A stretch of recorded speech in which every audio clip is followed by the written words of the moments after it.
রাসূল সাল্লাল্লাহু আলাইহি ওয়াসাল্লাম বলছেন, দুআতুন আলা আবওয়াবি জাহান্নাম মান আজাবাহুম ইলাইহা কাযাফুহু ফিহা।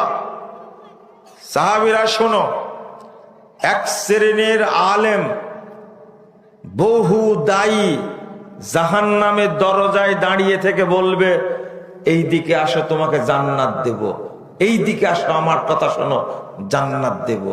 নিজেরাই দাঁড়ায় আছে কোন জায়গাতে? অথচ মানুষকে ডাকছে কোথায় দেওয়ার জন্য? জান্নাত দেওয়ার জন্য। মান আজাবাহুম ইলাইহা কাযাফুহু ফিহা। ওদের ডাকে যেই সাড়া দিবে তাকে ধরে তারা জাহান্নামের মধ্যে আছাড় মারবে। এটা ধোঁকা না? ডাকছে জান্নাতের দিকে, নিজের আছে কোন জায়গায়? জান্নাত কোথায় আছে? কোথায়? উপরে। জাহান্নাম কোথায় আছে?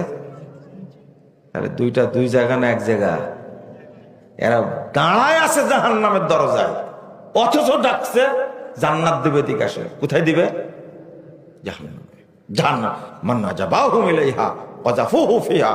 এদের ডাকে যারাই সাড়া দিবে তারা তাকে ধরে জাহান্নামের মধ্যে আছাড় মারবে। কাযাফুহু ফিহা, তারা আছাড় দিবে।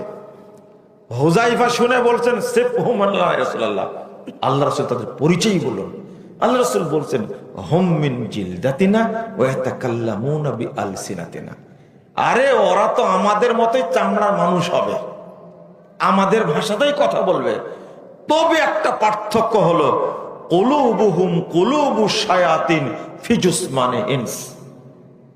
দেখতে লাগবে মানুষের মতো, বড় আলেম, কিন্তু ভিতরটা হবে ইবলিস শয়তানের। এবার কি বুঝতে পারেছেন মানুষ শয়তান কারা? তাও বুঝেননি মনে হয়।